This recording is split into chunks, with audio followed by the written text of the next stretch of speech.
उपस्थितीत नागनाथ नगरीत बगाड सोहळा उत्साहात संपन्न। नागनाथाच्या नावानं चांगभलच्या गजरानं दुमदुमली नागनाथ नगरी। खानापूर तालुक्यातील नागनाथ नगरचे ग्रामदैवत आणि जागृत देवस्थान श्री नागनाथ देवाच्या यात्रेला मोठी परंपरा आहे।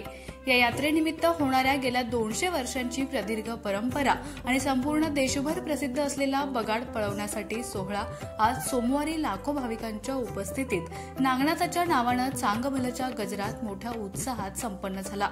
या सोहळ्यावेळी भाविकांनी गुलाल व भंडाऱ्याची उधळण करत केलेल्या नागनाथाच्या नावानं चांगभलच्या जयघोषानं संपूर्ण नागनाथ नगरी दुमदुमून गेली होती। नागनाथ देवाच्या यात्रेचे सर्व ग्रामस्थ, यात्रा कमिटीचे सदस्य एकत्रित बैठक घेऊन नियोजन करतात। सर्व जाती धर्माचे लोक व मानकऱ्यांनी एकत्रित येऊन बगाडाची बांधणी केली। मातंग समाजातील लोक बगाडाच्या बांधणीमध्ये दोर, सोल तयार करून बांधणी सुरुवात करतात। सुतार समाजातील लोक गाड्याला कणा बसवून देणे, बावकाड बसवणे, लाकडी तोरण, शिडी बसवणे अशी कामे करतात। तेली समाजातील लोक गाड्यांना वंगण करतात। बौद्ध समाजातील लोक घोडी लावतात, साकडे घालतात। देवाची मानाची 7 बगाड आहेत। आज सोमवारी यात्रेचा मुख्य दिवस असल्यानं सकाळी श्रींच्या मूर्ती स्नान, अभिषेक, पोशाख, धुपारती करण्यात आली। त्यानंतर चांदीचा रत्नजडित मुकुट व दागिन्यांनी देवाला सजवलं जातं। सालंकृत विधिवत पूजा बांधली जाते। याच दिवशी भाविक नवसाचे पोशाख देवाला आहेर स्वरूपात अर्पण करतात। बगाड पळवण्याचा सोहळा संपूर्ण देशभरात प्रसिद्ध आहे। नागनाथ नगर परिसरातील पाहुण्यांचे, तालुक्यातील भाविकांचे नवसाच्या सुमारे 250 बैलजोड्या बगाड पळवण्यासाठी दाखल झाल्या होत्या। सायंकाळी 4 वाजल्यापासून परंपरा असणाऱ्या बगाड पळवण्याच्या सोहळ्यास सुरुवात झाली। प्रारंभी मानाच्या बगाडांना बैलजोड्या झुकण्यात आल्या। एका बैलजोडीस मंदिराभोवती बगाडाचा एकच फेरा देण्यात येत होता। उंचच्या उंच शीड असणाऱ्या दगडी चाकी असलेल्या बगाडांना बैलजोडीला झुकून पळवण्याचा सोहळा मोठ्या भक्तिमय वातावरणात संपन्न झाला। बगाड पळवण्याच्या सोहळ्यावेळी भाविकांनी गुलाल व भंडाऱ्याची उधळण करत नागनाथाच्या नावानं चांगभलच्या जयघोषानं संपूर्ण नागनाथ नगरी दुमदुमून गेली होती। यावेळी यात्रा कमिटीचे सर्व सदस्य, भाविक व ग्रामस्थ मोठ्या संख्येनं उपस्थित होते। बगाड पळवण्याच्या सोहळ्यासाठी यात्रा कमिटीने नेटकं संयोजन केलं होतं। सर्व गावकरी व ग्रामस्थ योगदान देत होते। या सोहळ्यास लाखो भाविक उपस्थित होते। बगाड पळवण्याचा सोहळा शांततेत व उत्साहपूर्ण वातावरणात संपन्न झाला। अशाच नवनवीन अपडेटसाठी आमच्या खबर गावाकडच्या या चॅनेलला सबस्क्राईब करा। आमचे व्हिडिओ लाईक करा आणि शेअर करा। धन्यवाद। मी किरण तानाजी यादव, नागनाथ नगर, नागेवाडी।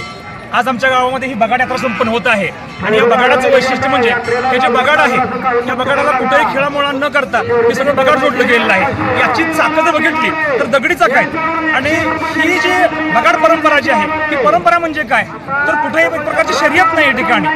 जुनी खसलेली बैल जी आहेत त्या खसलेल्या बैल कशा पद्धतीने गाडा ओढत आहेत आणि त्यांची ताकद काय आहे ही या परिसरातील लोकांना पाहता यावी या पोटीच या ठिकाणी ही यात्रा भरते आणि ही बगाड बोलण्याची पद्धत चालू आहे। 20 वर्षाची परंपरा असलेल्या आमच्या नागनाथ देवाची यात्रा हा देव म्हणजे असा आहे की आज जर मी इथं नवस केलं तर पुढल्या यात्रेपर्यंत ती पूर्ण झालेलं असते असं आमचं जागृत देवस्थान आहे। मी एक माझंच उदाहरण देतो। आज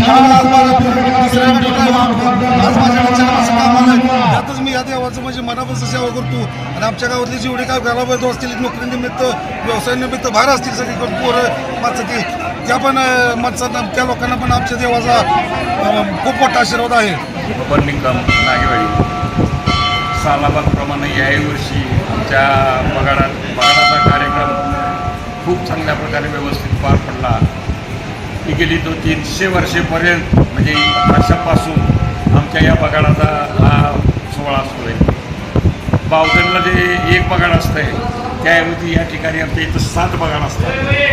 परिस्थिती अशी आहे की बावधनच्या बगाडाला एखाद्यानं जर नवस केलं तर त्याला त्या नवसाचा माणूस वरती 2 खंडाच्या साह्यानं वरती बांधला जातो आणि या ठिकाणी मात्र कुणी नवस जर केलं तर त्या नवसापोटी 5 नारळाचं तोरण आमच्या बगाडाला बांधलं जातं आणि नवस फिटलं असं जाहीर झालं जातं। तर या नागनाथ देवस्थान हे महाराष्ट्रातलं जागृत देवस्थान आहे आणि या जागृत देवस्थानाचा ह्या बगाडाचा कार्यक्रम उत्कृष्टपणे चांगल्या प्रकारे सर्व गावातील लहान तरुण मंडळी, सर्व तरुण मंडळी, सर्व 12 बोलू 13 या सर्वांच्या सहकार्याने उत्कृष्टपणे आज या ठिकाणी पार पडलेला आहे। या बगाडाचा मान 12 बलुते जणांना असतोय।